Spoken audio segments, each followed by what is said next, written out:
is Snoozecast, the podcast designed to help you fall asleep.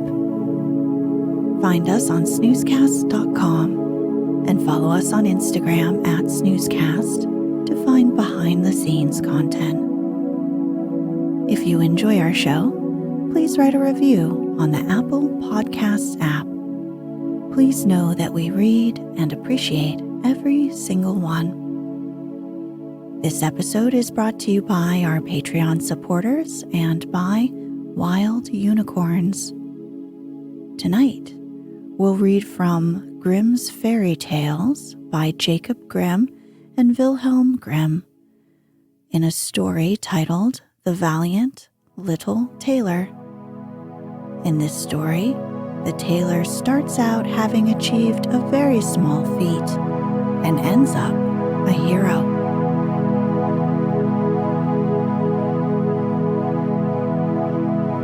Let's get cozy. Close your eyes.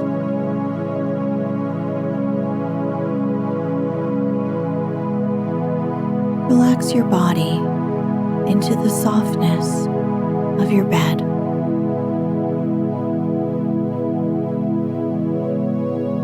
Now, take a few deep breaths.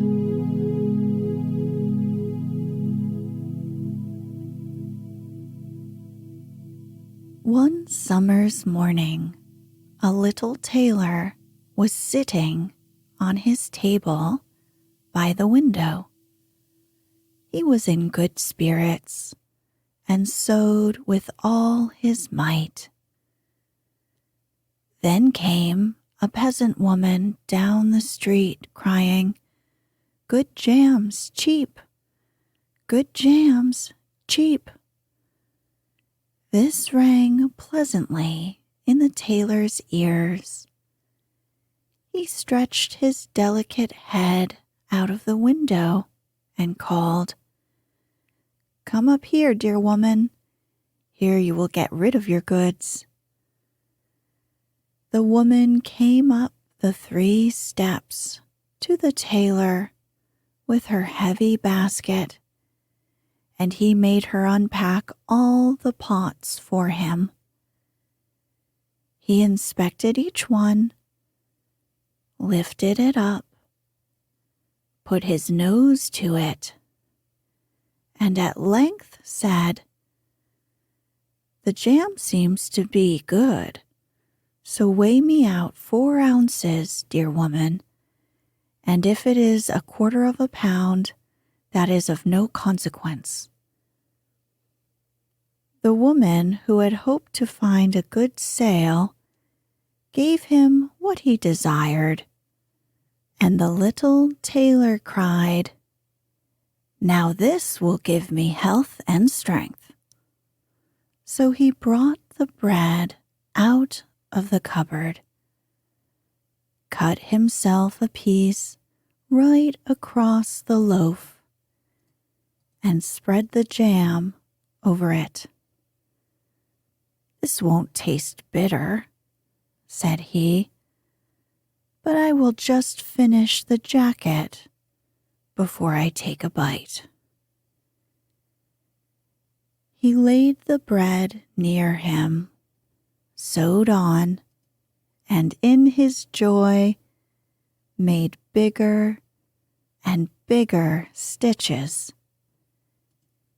In the meantime, the smell of the sweet jam rose to where the flies were sitting in great numbers, and they were attracted and descended on it. "Hi, who invited you?" said the little tailor, and drove the unbidden guests away. The flies, however, who understood no German, would not be turned away, but came back again. The little tailor at last lost all patience and drew a piece of cloth from the hole under his work table, and saying, "Wait, and I will give it to you," struck it on them. When he drew it away and counted, there lay before him no fewer than 7 swatted. "Are you a fellow of that sort?" said he to himself, and could not help admiring his own bravery. "The whole town shall know of this." And the little tailor hastened to cut himself a girdle, stitched it, and embroidered on it in large letters, 7 at one stroke. "Why, just the town," he continued. "The whole world shall hear of it." And his heart wagged with joy like a lamb's tail. The tailor put on the girdle and resolved to go forth into the world, because he thought his workshop was too small for his valor. Before he went away, he sought about in the house to see if there was anything which he could take with him. However, he found nothing but an old cheese, and that he put in his pocket. In front of the door, he observed a bird which had caught itself in the thicket. It had to go into his pocket with the cheese. Now, he took to the road boldly, and as he was light and nimble, he felt no fatigue. The road led him up a mountain, and when he had reached the highest point of it, there sat a powerful giant looking peacefully about him. The little tailor went bravely up, spoke to him, and said, "Good day, comrade. So you are sitting there overlooking the wide-spread world. I am just on my way thither, and want to try my luck. Have you any inclination to go with me?" The giant looked contemptuously at the tailor and said, "You little ragamuffin." "Oh, indeed?" answered the little tailor, and unbuttoned his coat and showed the giant the girdle. "There may you read what kind of man I am." The giant read, 7 at one stroke, and thought that they had been men whom the tailor had swatted, and began to feel a little respect for the tiny fellow. Nevertheless, he wished to try him first, and took a stone in his hand and squeezed it together so that water dropped out of it. "Do that likewise," said the giant, "if you have strength." "Is that all?" said the tailor. "That's child's play with us," and put his hand into his pocket, brought out the soft cheese, and pressed it until the liquid ran out of it. That was a little better even, wasn't it? The giant did not know what to say, and could not believe it of the little man.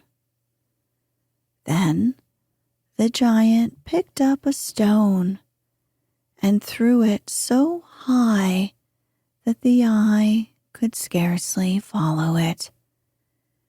"Now, little mite of a man, do that likewise."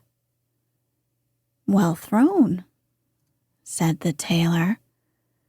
"But after all the stone came down to earth again, I will throw you one which shall never come back at all." And he put his hand into his pocket, gently took out the bird, and threw it into the air. The bird, delighted with its liberty, rose, flew away, and did not come back. "How does that shot please you, comrade?" asked the tailor. "You can certainly throw," said the giant. "But now we will see if you are able to carry anything properly." He took the little tailor to a mighty oak tree, which lay there felled on the ground, and said, "If you are strong enough, help me to carry the tree out of the forest." "Readily," answered the little man. "Take you the trunk on your shoulders, and I will raise up the branches and twigs. After all, they are the heaviest." The giant took the trunk on his shoulder, but the tailor seated himself on a branch, and the giant, who could not look around, had to carry away the whole tree, and the little tailor into the bargain. He behind was quite merry and happy, and whistled the song, "Three tailors rode forth from the gate," as if carrying the tree were child's play. The giant, after he had dragged the heavy burden part of the way, could go no further, and cried, "Hark you, I shall have to let the tree fall." The tailor sprang nimbly down, seized the tree with both arms, as if he had been carrying it, and said to the giant, "You are such a great fellow, and yet cannot even carry a tree."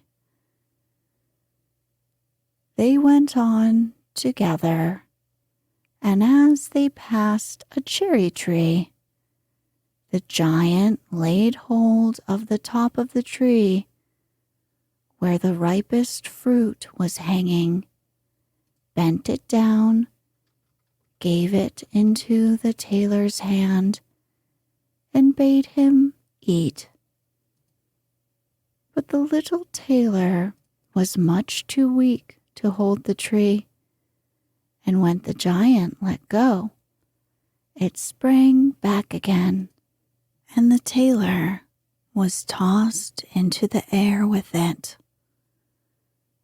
When he had fallen down again without injury, the giant said, "What is this? Have you not strength enough to hold the weak twig?" "There is no lack of strength," answered the little tailor. "Do you think that could be anything to a man who has struck down 7 at one blow? I leapt over the tree because the huntsmen are shooting down there in the thicket. Jump as I did, if you can do it."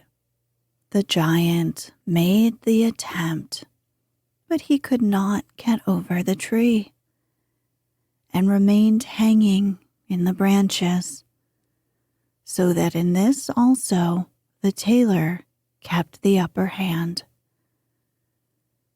The giant said, "If you are such a valiant fellow, come with me into our cavern and spend the night with us." The little tailor was willing and followed him. When they went into the cave, other giants were sitting there by the fire, and each of them had a roasted sheep in his hand. The little tailor looked round and thought, "It's much more spacious here than in my workshop." The giant showed him a bed and said he was to lie down in it and sleep. The bed, however, was too big for the little tailor. He did not lie down in it, but crept into a far corner.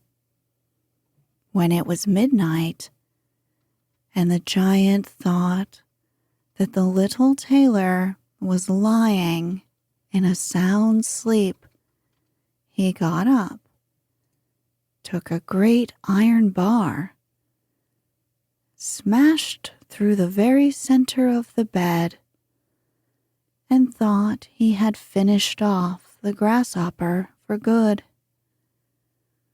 With the earliest dawn, the giants went into the forest and had quite forgotten the little tailor, when all at once he walked up to them quite merrily and boldly.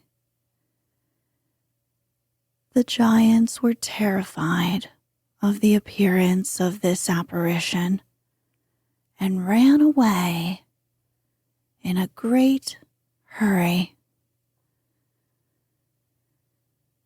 The little tailor went onwards, always following his own nose. After he had walked for a long time, he came to the courtyard of a royal palace, and as he felt weary, he lay down on the grass and fell asleep.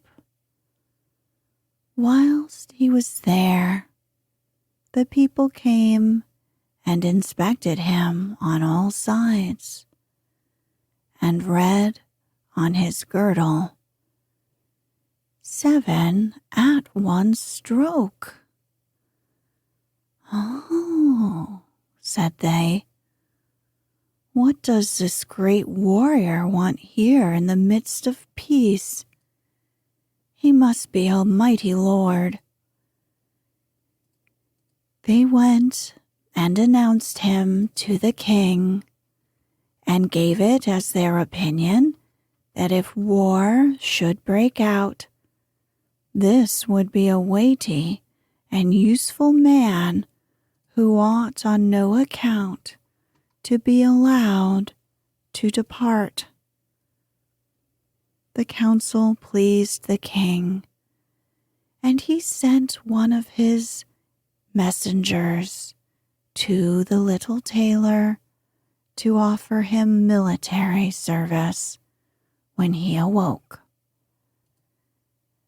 The ambassador remained standing by the sleeper, waited until he stretched his limbs and opened his eyes, and then convened to him this proposal.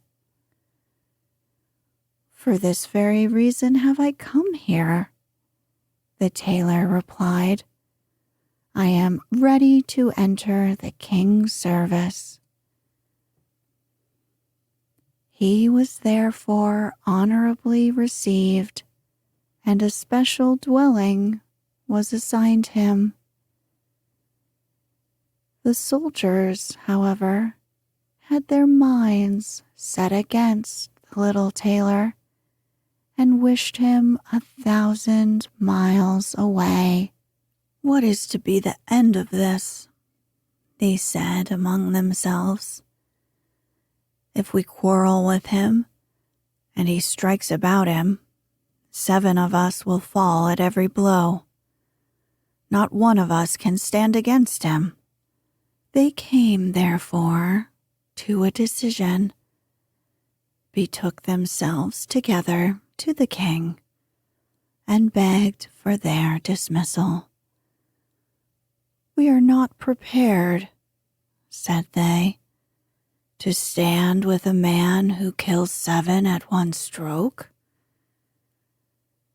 The king was sorry that for the sake of one, he should lose all his faithful servants, wished that he had never set eyes on the tailor, and would willingly have been rid of him again. But he did not venture to give him his dismissal, for he dreaded lest he should strike him and all his people, and place himself on the royal throne. He thought about it for a long time, and at last found good counsel. He sent to the little tailor and caused him to be informed that as he was a great warrior, he had one request to make of him. In a forest of his country lived 2 giants who caused great mischief with their robbing and ravaging, and no one could approach them safely. If the tailor conquered these 2 giants, he would give him his only daughter as wife, and half of his kingdom as a dowry. Likewise, 100 horsemen should go with him to assist him. That would indeed be a fine thing for a man like me, thought the little tailor. One is not offered a beautiful princess and half a kingdom every day of one's life. "Oh, yes," he replied, "I will soon subdue the giants, and do not require the help of the 100 horsemen to do it. He who can hit 7 with one blow has no need to be afraid of 2. The little tailor went forth, and the 100 horsemen followed him. When he came to the outskirts of the forest, he said to his followers, "Just stay waiting here. I alone will soon finish off the giants." Then he bounded into the forest and looked about, right and left. After a while, he perceived both giants. They lay sleeping under a tree and snored so that the branches waved up and down. The little tailor, not idle, gathered 2 pockets full of stones, and with these climbed up the tree. When he was halfway up, he slipped down by a branch until he sat just above the sleepers, and then let one stone after another fall on the breast of one of the giants. For a long time, the giant felt nothing, but at last he awoke, pushed his comrade, and said, "Why are you knocking me?" "You must be dreaming," said the other. "I'm not knocking you." They laid themselves down to sleep again, and then the tailor threw a stone down on the second one. "What is the meaning of this?" cried the other. "Why are you pelting me with stones?" "I'm not pelting you," answered the first, growling. They disputed about it for a time, but as they were weary, they let the matter rest, and their eyes closed once more. The little tailor began his game again, picked out the biggest stone, and threw it with all his might on the breast of the first giant. "That is too much," cried he, and sprang up like a madman and pushed his companion against the tree until it shook. The other paid him back in the same coin, and they tore up trees and wrestled so long that at last they both collapsed on the ground in complete exhaustion at the same time and fell into a deep sleep that would last for generations. Then the little tailor leapt down.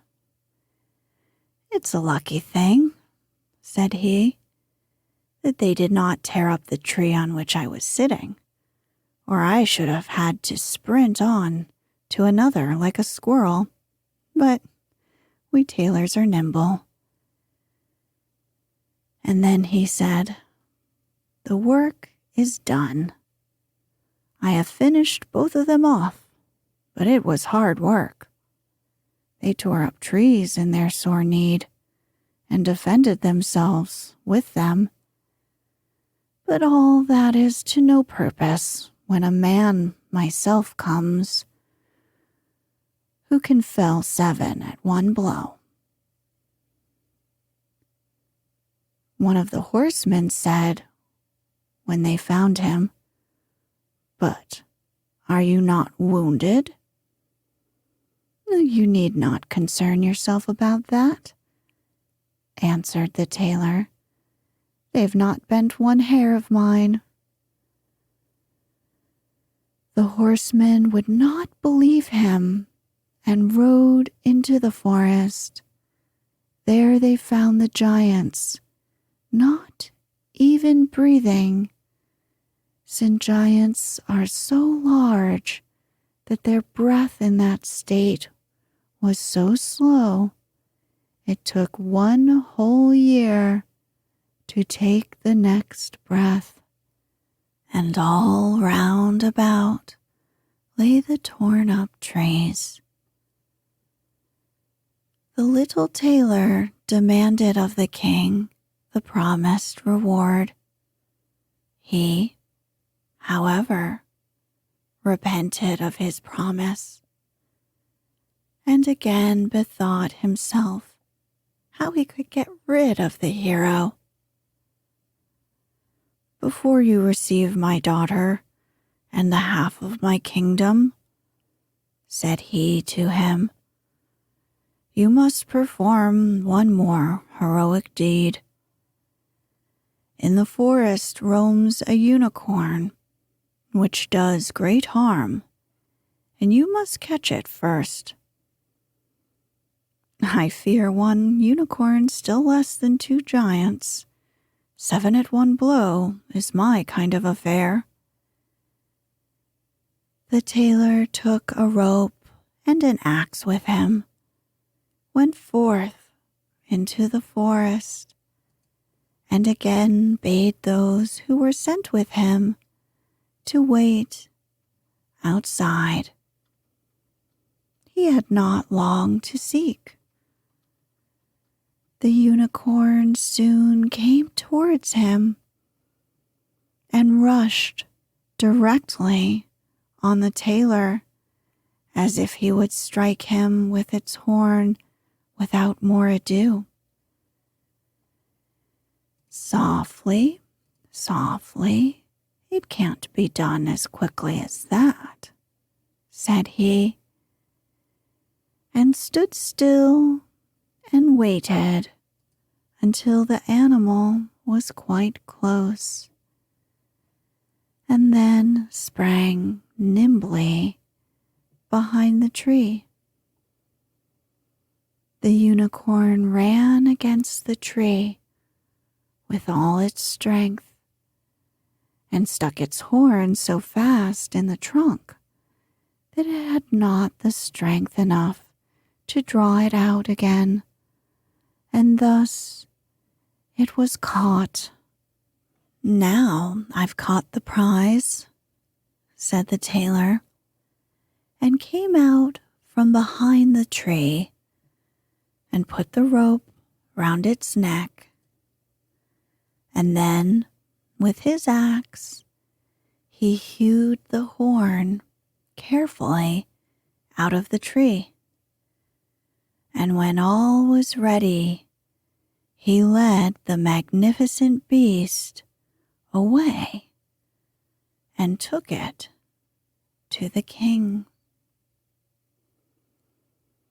The king still would not give him the promised reward and made a third demand.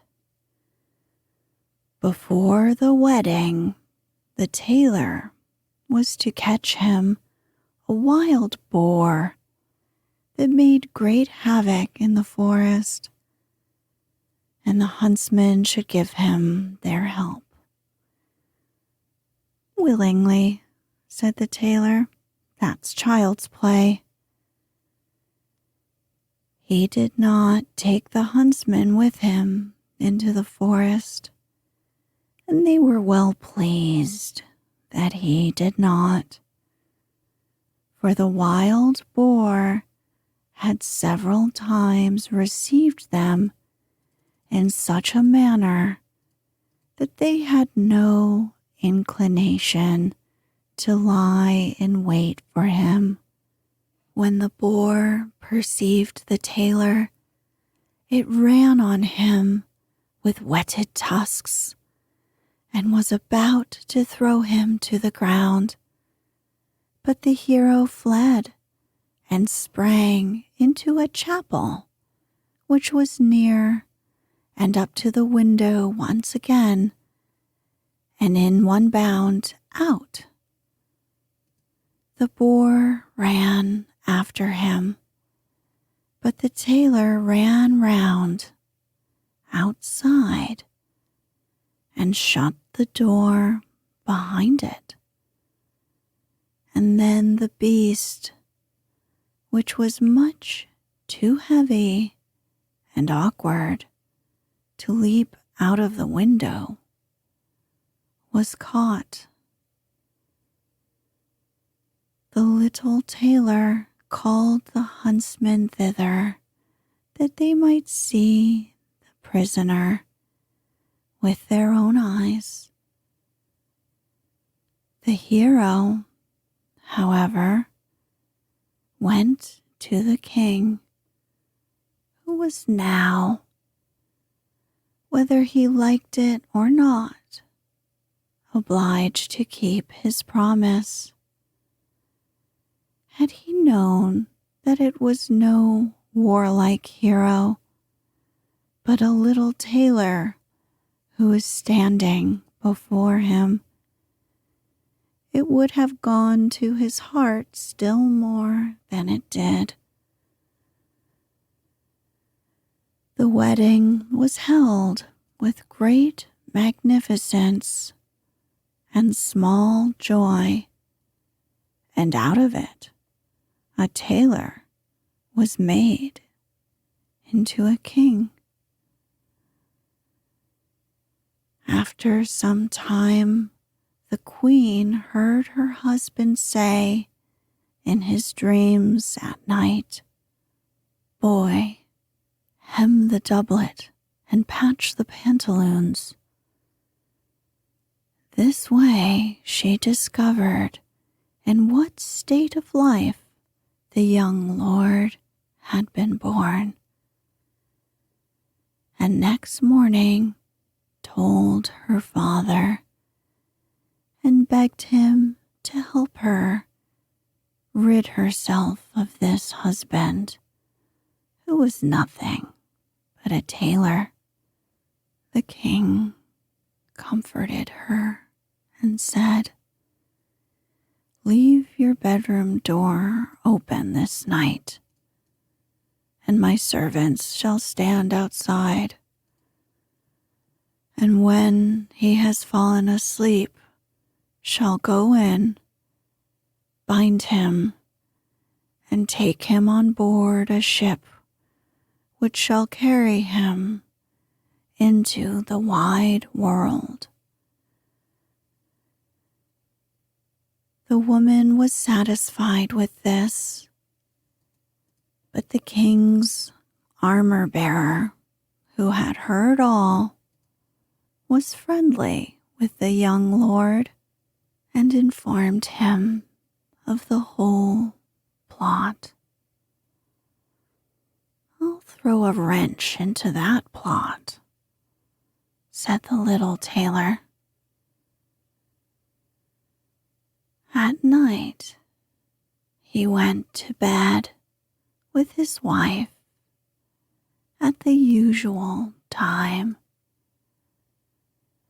and when she thought that he had fallen asleep,